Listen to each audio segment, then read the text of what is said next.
Blockchain Game Spotlight. Today, I have the pleasure to introduce to you Erson from Heroes Chained. Erson, how are you today? I'm great. Thank you. Nice to be here. Glad to be here. Thanks for having me. Yeah, our pleasure. Looking forward to discussing the game and everything that you guys have to offer. So, Erson, maybe start off by giving us a little bit of an introduction and maybe a little bit about your role in the project. Okay, I'm Erson Taşkın. I'm the CTO of Heroes Chained project. I have a Bachelor of Science degree in electronics engineering, and I have been a software developer, manager, CEO, entrepreneur, you name it, in the software and IT business for like over 25 years, quarter century now. And I still code. I love coding. That's my passion. I've been blockchain since 2017, mostly on the mathematical part, technical part. If you just Google super rational attack or anchor to iceberg problem in proof of work, proof of stake, you can see my articles on the cryptography mail list. Uh, and I was fascinated by the technology. Yeah, so we ended up with Heroes Chain in 2021. So that's sort of my story. Got it. Thanks for the intro, Erson. It's a pleasure to be talking with somebody more on the technical side of things. It's definitely a little bit of a different switch for me, and it's always great to know people that are working that have done some work more on the, let's say, the academic side, or have gotten intensely into that technical aspect of blockchain. But Erson, so going back to the project a little bit, can you tell me a little bit about, because obviously you have a great technical background, but maybe let's talk a little bit about the team. Tell me about the Heroes Chain team, a little bit of the story of you and everybody else. How was the game founded? Let's hear the story. Okay. As I said, I've been blockchain since 2017, and I'm the co-founder of Koda, one of the top 10 software companies of Turkey, also market leader in document and records management systems. And my brother Erhan was also a co-founder, is also co-founder of Koda. He was also the CEO, and I was the CTO of the company. And he was blockchain since 2017 as well, because I got him into this sector. And but he's more business oriented, even though he's technical. So since 2018 bear, I would say Arhan focused on the use cases of blockchain, and he's a great gamer. He still games. So a little bit time later, he told me, "Bro, gaming is the best use case for blockchain." And this was before 2020, maybe 2019. I don't remember exactly, but we waited for the right time. And by the end of 2020, when all these Axie Infinity and early adapters started, he tells me, "Bro, now is the right time for blockchain gaming."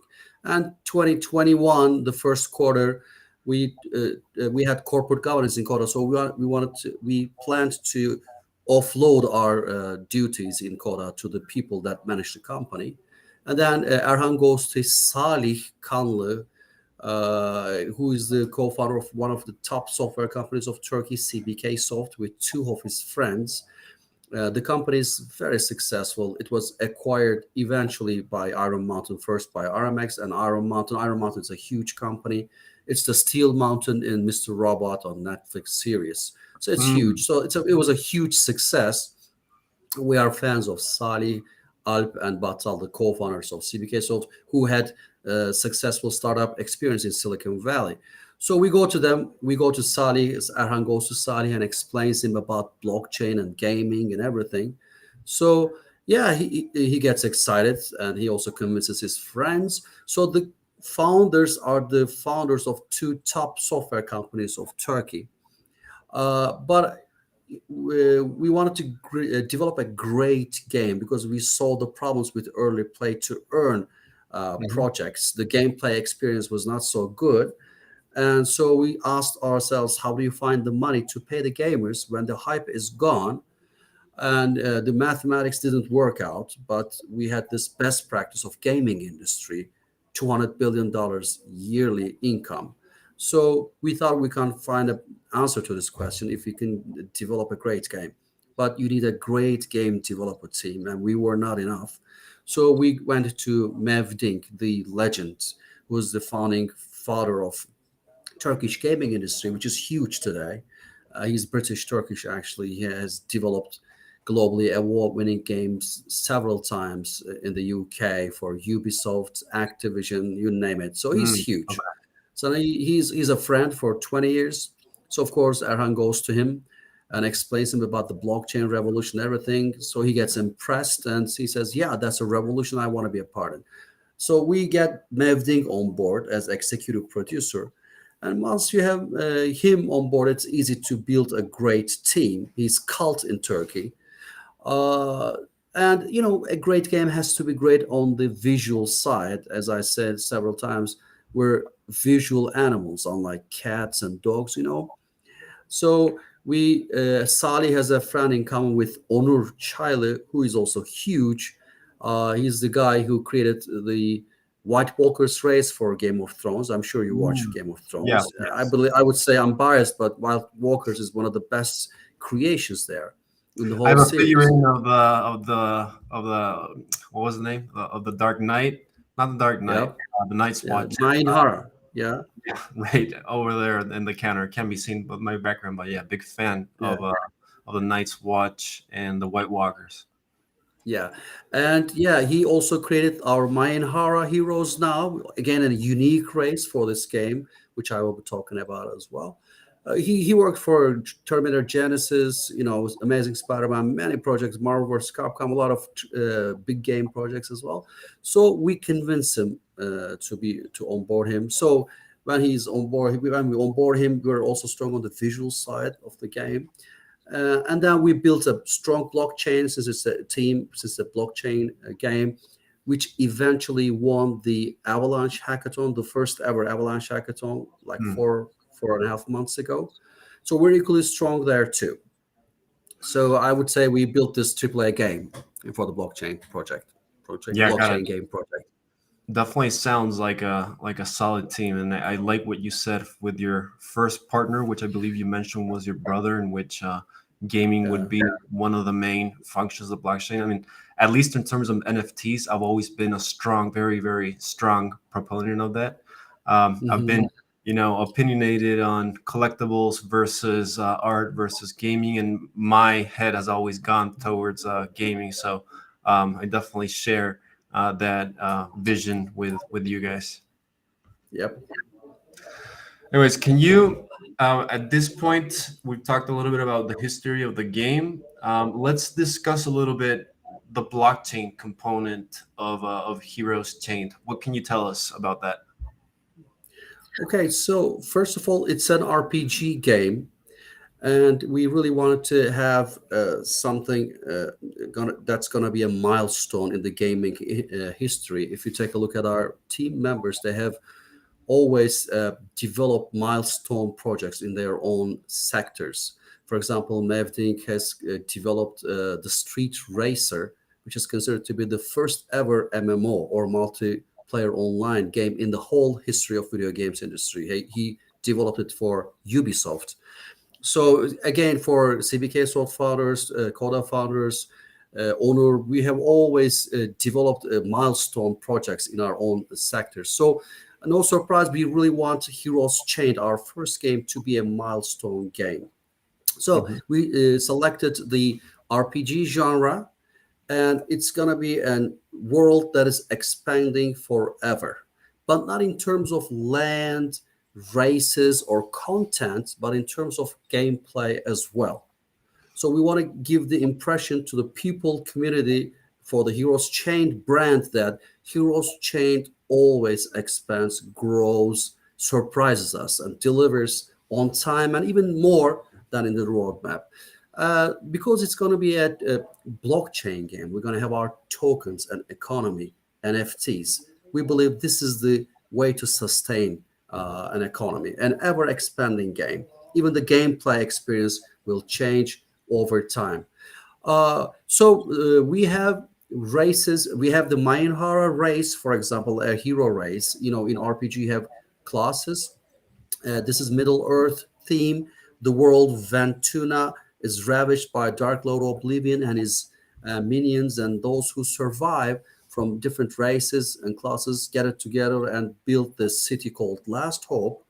And so each gamer is a guild master owning a guild, can gather as many heroes as he or she likes, craft gear, collect resources, travel outside the city, do dungeons, PvE, PvP battles, arenas. And we want to incentivize building clans, making 3 year, 4 year plans ahead, like an RTS component as well. So it's going to be a long vision game, and everything valuable will be in the form of NFTs. So it's peer to peer. So the gamers really, truly, legally own the assets, independent from the game developer. So that's the whole point. And since we got this big team, and since we have this expanding functionally as well, we even think about making hack token a gas token, like, I don't know, ETH, Sol, Mhm. AVAX. We also plan consensus mechanisms whose anticipable part is fueled by gameplay, so the game players can get transaction fees. These are all very, innovative ideas that we will be developing in the course of time. Got it. Thanks for sharing it. And is there a particular game maybe that's available right now, or historic game that you could say Heroes Chain is going to, in terms of playing style, going to look like? I know you mentioned RPG, but is there like a particular game that comes to mind when you think of like, what it might look like? Yeah, as I said, it's we wanted the game to be a milestone game. So in the future, we hope people will say, yeah, it's going to be like Heroes Chained, okay, a Mm, reference game. But yeah, it's an RPG game. But I would say we will have the new popular. We're gonna start with PC, and we're gonna add mobile. So it's gonna be a mobile and as well as PC game, and in both platforms and devices, going to be played fun with fun. We have auto battler genre, for example, Undead World from the mobile gaming is a good example. Illivium from the sector is also an auto mhm, battler. Auto battler battling is fun, it's very popular. But on top of that, we have this very strategic real-time card play with at least two decks. Maybe it's going to be maybe a third deck. Remember, our gameplay will expand over time mhm. nonstop, so we're going to have a spell deck with interesting spells, including, I don't know, maybe take time 1.5 seconds back, a very powerful spell whose mana can be maybe months. I don't know. I don't know what the future will bring. So you can have spell deck, you will have ultimate skills of your heroes and everything. So you have to watch the mana and everything. It's going to be something unique in some sense, and with some going to have some familiarity. But it's going to be Middle Earth, elves, dwarves, orcs, maybe like Diablo. We are Diablo fans, Mhm. but I can't find really a game that this project looks very, very similar to. Remember Okay. the milestone effect we're talking about here. Awesome. Sounds exciting then. Can we touch on a little bit regarding the game token itself? We talked a little bit about the NFTs, the gameplay. Let's touch upon the game token itself. What can you tell us about it? Okay, so we are a single currency game, by the way. Hack token is both the in-game currency and the governance token. I think it's HECH in Gate.io. So it's a utility token, means you can buy anything like Mainhara heroes, for example, or land. You need hack tokens to buy them, and you craft gear. For example, you collect resources, you craft gear. You may need fuel and all this stuff. You use this currency to purchase. from the game. And also, you can stake your tokens for governance. For example, you can vote for game decisions, and it's a fixed cap. It's 100 million tokens, hack tokens, ever forever. So as the game economy grows, we hope the token will grow. The token will grow in direct correlation. So it's not going to be very complicated economy. Very simple fixed cap. Got it. Thanks for sharing that, Erson. And then before you had talked a little bit about the project winning the Avalanche hackathon. Can we go into a little bit more detail about it? What can you tell us about that hackathon? What did you guys do? It would be great to hear what that was all about. Okay. Uh, the first ever Avalanche hackathon was 4 months ago, and we, the Heroes Chain blockchain team, participated, and we won the hackathon. Remember, I told you we were trying to make innovative ideas, and it was a subnet project, GameFi project, and we sort of anticipated Avalanche subnets coming. And Avalanche had a summit last month, and the whole topic was about subnets. Yeah, and it's, winning a mainnet hackathon is not easy. It's very prestigious, and we're proud with that. And we are strong believers on Avalanche subnet technology, where transaction fees are very low, and transactions are very, very fast. And even we have the option to have first come first serve mentality, which is fair and fast for the gamers. And we have the option to use our hack token as the gas token.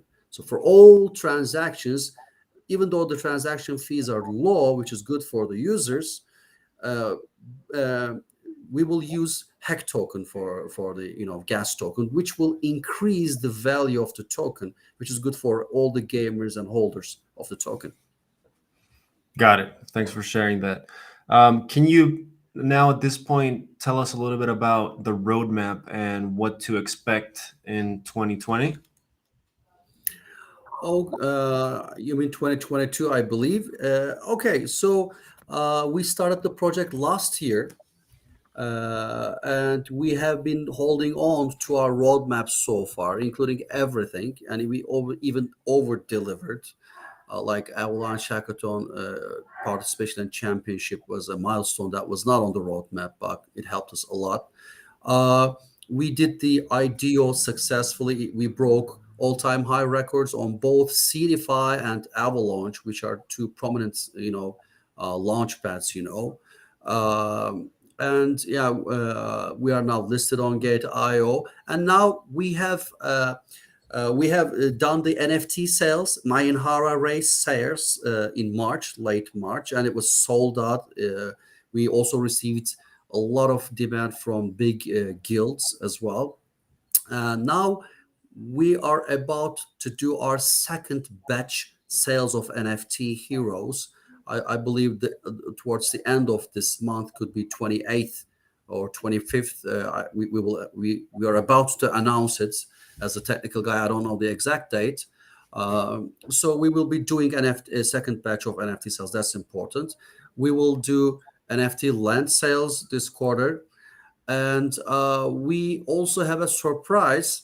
We remember we want to build this impression that Heroes Chain always delivers on time, and it delivers more than Mhm. promised.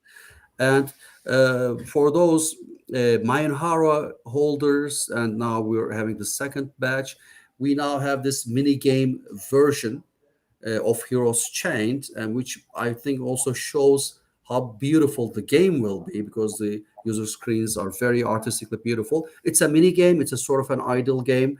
We are now announcing it. People can check out the game details. So main Hara holders can play this game and earn really good return on investment income, I would say. So that's something to expect again this month in April. So we have a few days, which actually we are now announcing. as well. So I wanted to take the opportunity here to uh, announce it with you guys as a surprise. Okay. And also uh, towards the end of this quarter, which is June, we will have our beta release, which I think will be lovely. I have been working on this. The team has been working on this very heavily. And then 3 months later, like I don't know, October, late October, we will release our game. And then towards the end of this year, we will release our first expansion pack. Got it. Sounds pretty exciting. I'm sure the community is looking forward to getting their hands on the game already. Uh-huh. Erson, we have some questions from Twitter here that we would Mhm. like to put up on screen and ask you about. The Mhm. first one is so here's a user that's been has maybe had some history with the rug pulls, but he's very concerned about rug pulls. So he asks, what makes investors, customers, and users feel safe when working with Heroes Unchained? What could you tell this user? Okay, that's a legitimate question. Like in all nascent technologies, we have successful projects and decent projects, but we'll have rug pulls, scams, and all sorts of unsuccessful projects as well. And we see that in blockchain gaming as well. It's not an exception. Uh, as a technical person, my criteria is team first. Check the team. Uh, and we have two types of projects in this respect. Projects with anonymous team members that you don't Mhm. know who they Yep. are, and also projects that whose teams announce themselves, with dox themselves. So we know who Vitalik Buterin is, or who Professor Emin Gün Sirer of Mhm. Avalanche, or Anatoly Yakovenko of Solana is. We know his past work. So we chose the second option, which is where we dox ourselves Mhm. fully, so that people can see what we have done so far. And so and people that have also earned a lot of money from their own sectors, who are not after the money here, who are here to really help the sector, give back to the community, believe in the revolution, and want to do something special. So I would say looking at the team is a good technique to apply. Yeah, there's an aspect of a certain skin in the game when the team is Yeah. not anonymous, when the faces are out there and there's potentially fingers to point later on. So for Yeah. users, just to add to what you were saying, Erson, Yeah. users should feel more comfortable when the project's leaders are not anonymous. So that's a very good point that you make there, Erson. Hmm. Hmm. Next question from Twitter. So it's kind of regarding the roadmap that we touched upon a little bit before, but how do you convince Hmm. users that the project is good for now and according to the roadmap? Okay, so actually, I have some Mhm. videos now. Remember, I told you about the Mainohara second, batch sales, and also a mini game surprise, Yep. fresh from the oven. Actually, it was not planned. We were Mhm. about to announce it. So since we had this AMA, I'm just gonna check from my computer the last fresh oven closely to the announcement versions. I have some here which I can share. If you can, I share my screen. Yeah, yeah. So there should be a button and the middle next to the camera Yeah. icon. Okay. So let me answer this question first, then I'll check what I have. So maybe I'll share some. I don't know, some video. Yeah. So how about Okay. that So live proof of the commitment to and over deliver of the roadmap here? yeah, and it's it's just you're gonna see my even the flash drive. It just arrived. I was just working on it, and I'll just from the oven. It's something internal, not from our website, and it's not from an announcement. I hope it's pretty close to the announcement version. But anyway, this is among friends, right? Yeah. So yeah, I mean, roadmap is important. Keeping promises with the roadmap is important. So far, we did our best to keep our promises with the roadmap. I remember we had the IDO in the mid of January when the bear was really, really tough.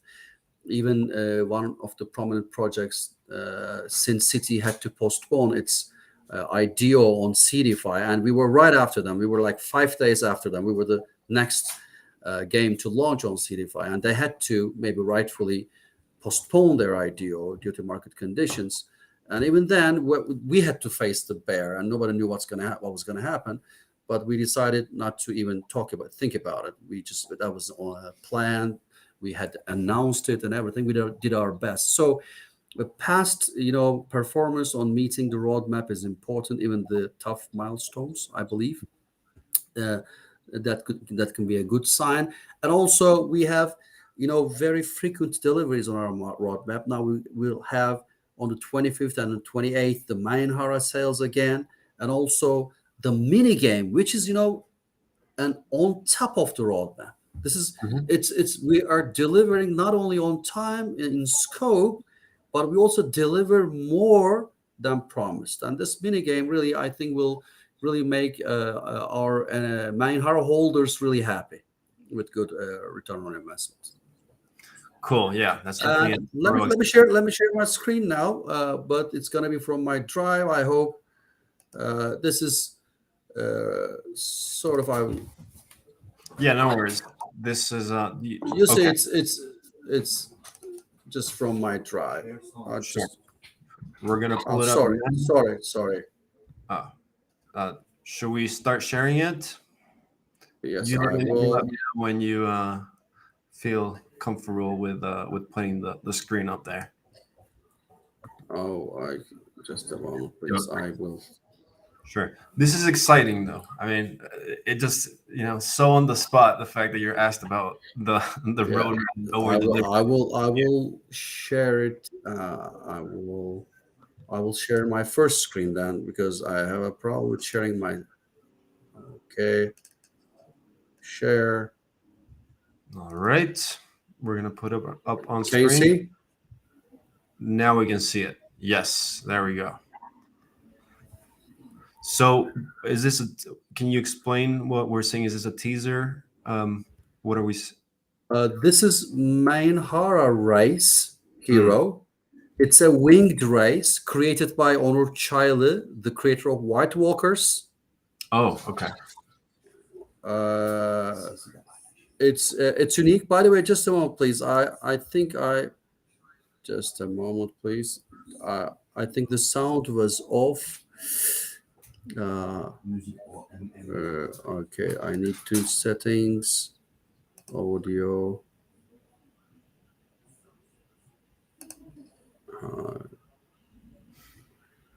This is a streaming software that I'm not used to.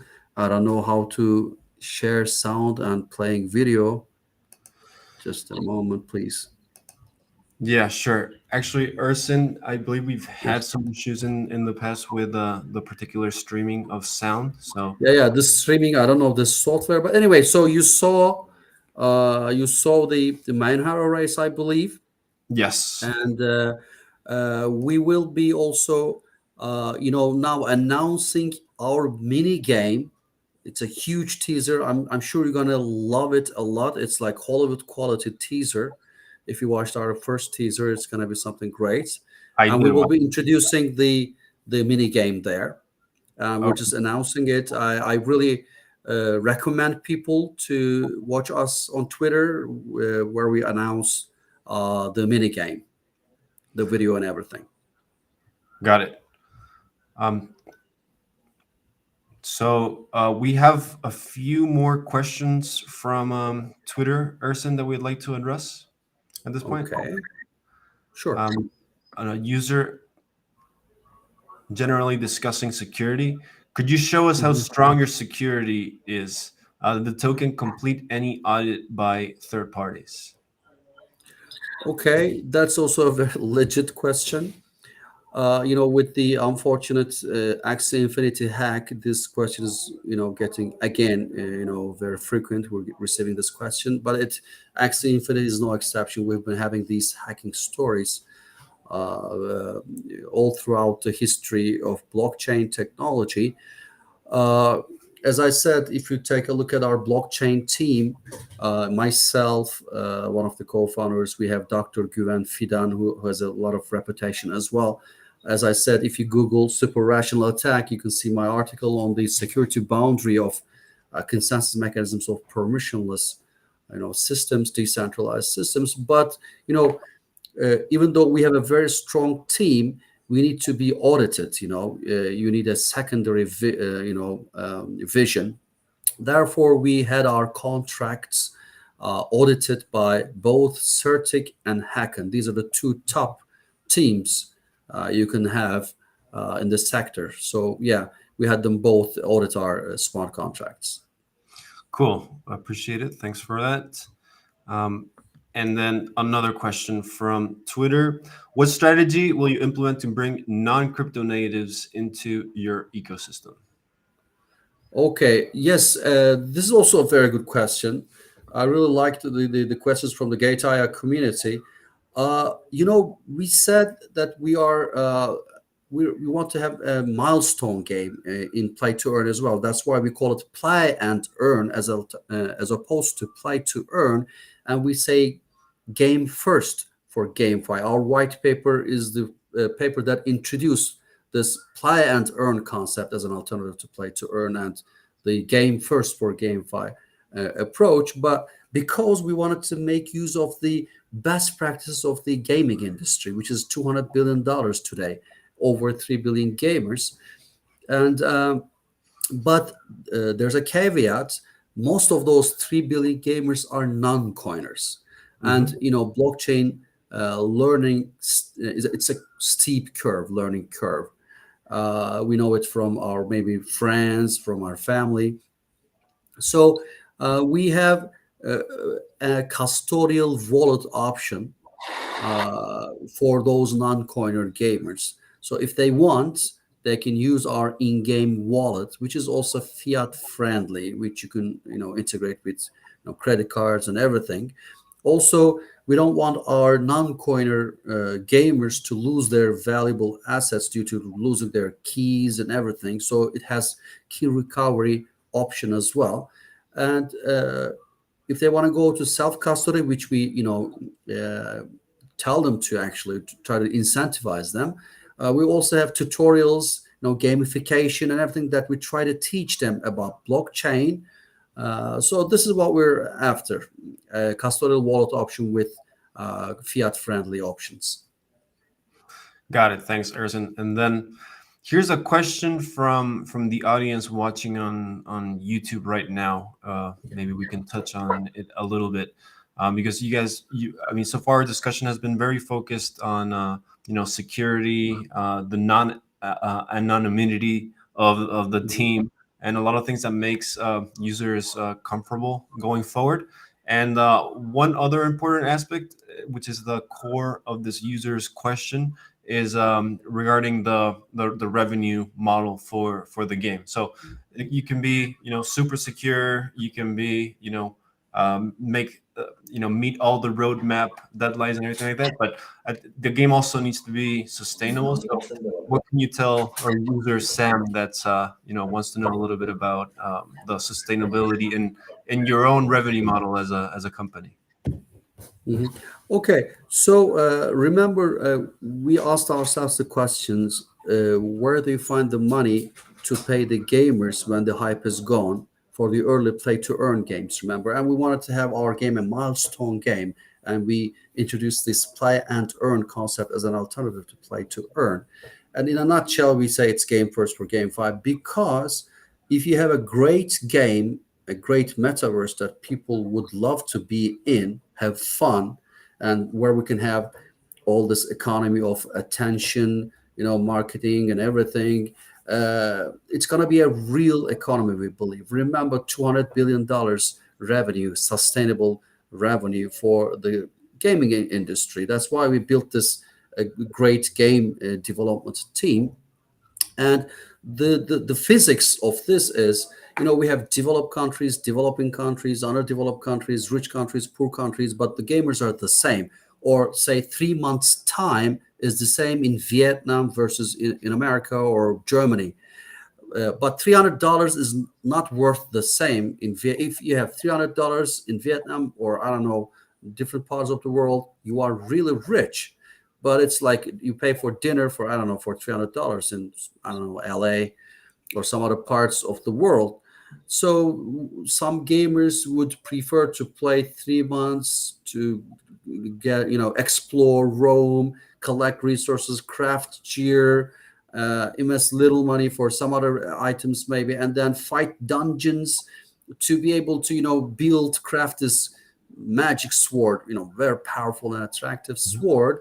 But on the other hand, some guy in Germany would prefer to pay $300 or 250 euros instead of spending this 3 months and get accepted to a clan or start doing his own planned, cast line with that sword.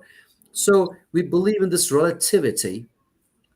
Time is the same, but money value is different. So this will also fuel this, in game or among players, trade, as long as there will be people that are really willing to pay for stuff to be included in the game.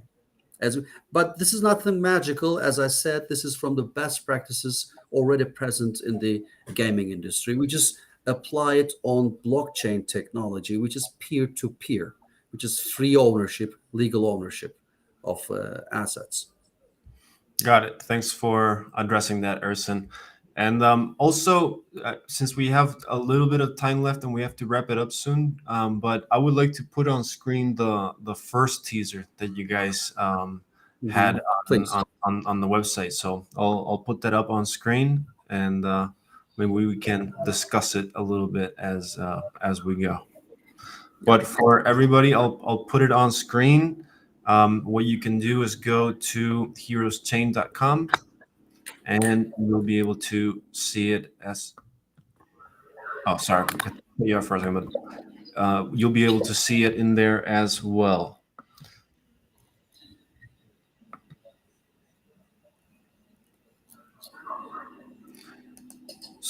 So was this teaser also designed by the Yes, teammate that and his team. Okay. You share your sound. I think I can't hear the sound as well. Yeah, that's the issue I was telling you about Limitation, I believe. to fix internally, but we'll have it through probably for the next stream. Yeah. This teaser you can also reach from our website.